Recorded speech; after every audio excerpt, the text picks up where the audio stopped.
Hello everyone. આજે આપણે ગ્રામરની અંદર કોમ્પ્રેહેન્શન એમાં પણ પોએમ કોમ્પ્રેહેન્શન આપણે જોઈશું કે જેમાં કવિતા આપેલી હોય છે અને એ વાંચી અને પછી એમાંથી પ્રશ્નોના જવાબો પૂછ્યા હોય છે, તો તે આપણે લખવાના હોય છે। તો સૌપ્રથમ આપણે કાવ્યને સમજીશું, પછી આપણે એમાંથી પ્રશ્નોના જવાબો લખીશું। તો આ તમારે ફર્સ્ટ ટાઈમ આવે છે તો થોડીક આપણે સમજૂતી કેળવીશું તો એકદમ ઇઝી જ છે। તો આપણે જોઈએ। Read the poem and answer the question. કવિતા વાંચીને પ્રશ્નોના ઉત્તર લખો। અહીંયા કવિ કહે છે કે તેમને શહેરનું જીવન એકદમ ટ્રાફિકવાળું અને અવાજવાળું હોય છે, તો એવું જીવન એમને નથી ગમતું। એ એમની અભિવ્યક્તિ દ્વારા, પોએમ દ્વારા એ કહેવા માગે છે કે એમને કેવું હોય તો એમને ખૂબ જ સારું ગમે છે। તો આ કાવ્ય દ્વારા આપણે સમજીશું। એક નેચર લવર છે, પોએમ એ પ્રકૃતિ પ્રેમી છે, એ આપણે આ કાવ્ય ઉપરથી કહી શકીએ। તો આપણે કાવ્યને સમજીએ। I live in the town in a street, it is crowded with traffic and feet. કે I live in the town in a street, કવિ કહે છે કે હું એક શહેરની અંદર રહું છું, જે એક શહેરની અંદર એક શેરીમાં અથવા પોળમાં, આપણે ગલી કહીએ છીએ કે કવિ કહે છે કે હું એક શહેરની અંદર ગલીમાં રહું છું, શેરીમાં રહું છું। It is crowded with traffic and feet, કે તે હંમેશા ટ્રાફિક અને પગ એટલે કે બધા વ્યક્તિઓથી ઘેરાયેલું હોય છે, આખો દિવસ ત્યાં ગીચતા જ રહે છે।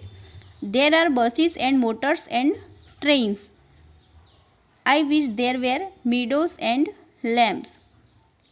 કવિ કહે છે કે ત્યાં માત્ર આખો દિવસ બસો અને મોટર એટલે કે ગાડીઓ હોય છે અને ટ્રેન્સ રેલગાડીઓ જ હોય છે।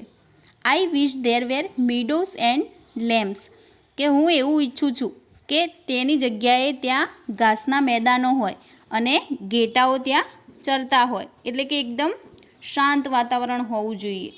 The houses all wait in a row, અને બધા જ ઘર એક લાઇનની અંદર હોવા જોઈએ, શાંતિથી ઊભા હોય, એક લાઇનમાં ઊભા હોય એવા બધા ઘર હોવા જોઈએ। There is smoke everywhere that I go, કવિ કહે છે કે ત્યાં એવરીવેર એટલે કે દરેક જગ્યાએ, સ્મોક એટલે કે ધુમાડો હોવો જોઈએ, એકદમ શાંત વાતાવરણ હોય અને સવારનું વાતાવરણ એટલે જેમ કે ધુમ્મસ હોય તો એ પ્રકારનું કવિને વાતાવરણ ગમે છે। તો તે કહે છે કે દરેક જગ્યાએ ધુમાડો હોય અને હું જતો હોય। I don't like the noises I hear, કે મને આ પ્રકારના બધા ટ્રાફિકના, વ્યક્તિઓના વધારાના અવાજો, બસના અને મોટર્સના, ટ્રેન્સના, એ બધાના અવાજો સાંભળવા મને ગમતા નથી।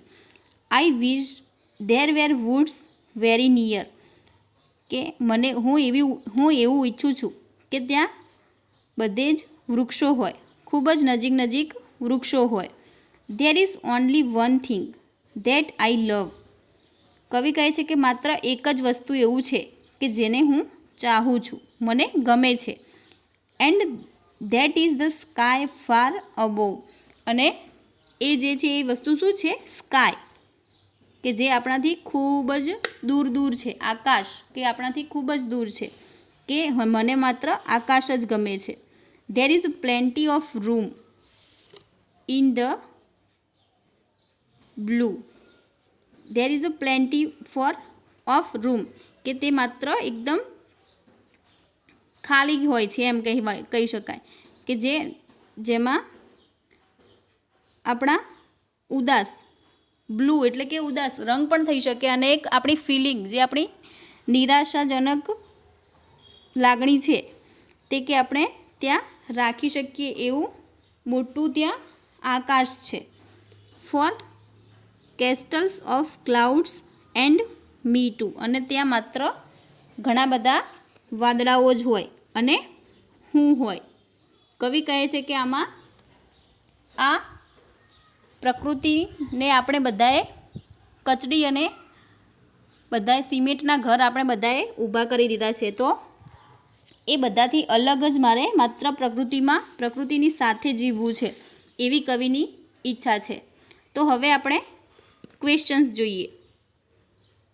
ફર્સ્ટ છે,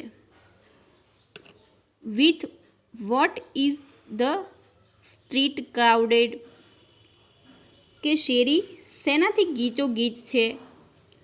તો આપણે કહી શકીએ the street is crowded with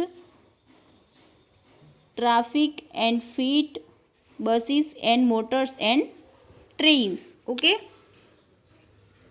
second છે question, what does the poet not like, કે કવિને શું નથી ગમતું? તો શું નથી ગમતું પોએટને? યસ, કે એમને બધાનો ટ્રાફિકનો અવાજ નથી ગમતો.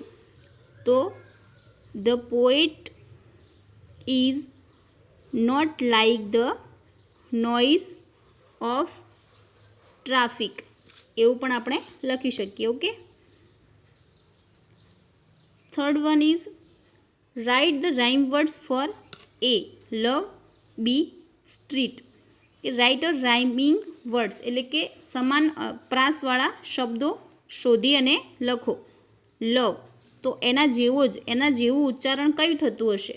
તો આપણે જે શબ્દ વપરાયો હોય છે એની નીચેની તરફ આપણે જોઈ શકીએ કે એવો શબ્દ એની નીચે કદાચ હોઈ શકે. તો અહીંયા અબોવ એના જેવું જ છે ને, એટલે લવનું રાઇમ વર્ડ અબોવ થશે. અને સ્ટ્રીટ, તો સ્ટ્રીટનું થશે ફીટ, કારણ કે છેલ્લો શબ્દ સમાન આવે છે, સ્ટ્રીટ અને feet. Okay. Fourth is what does the poet love, કવિને શું ગમે છે? તો the poet loves the sky is far above of him, કે કવિને શું ગમે છે? તો the poet loves the sky is far above of him, કે એમનાથી ખૂબ દૂર આવેલું આકાશ એમને ગમે છે. Fifth one is the poet wished there were many houses, કવિને એવી ઈચ્છા છે કે ત્યાં ઘણા બધા ઘરો હોવા જોઈએ. ટ્રુ ઓર ફોલ્સ, સાચું કે ખોટું? કવિને શું ઈચ્છા હતી? કે ટ્રાફિકની જગ્યાએ ઘણા બધા ઘરો હોવા જોઈએ? નો, એમને શું ઈચ્છા હતી? કે ટ્રાફિકની જગ્યાએ ત્યાં ઘણા ઘાસના બધા મેદાનો હોવા જોઈએ. તો ફોલ્સ આવશે, અહીંયા છેલ્લામાં આવશે ફોલ્સ. ઓકે. તો આવી રીતે આપણે સમજી અને લખવાનું છે. નેક્સ્ટ હું તમને એક બીજો ફોટો મોકલીશ, તો એ ફોટામાંથી તમારે એ કવિતા જાતે સમજી અને એના પ્રશ્નોના જવાબો હોમવર્કની અંદર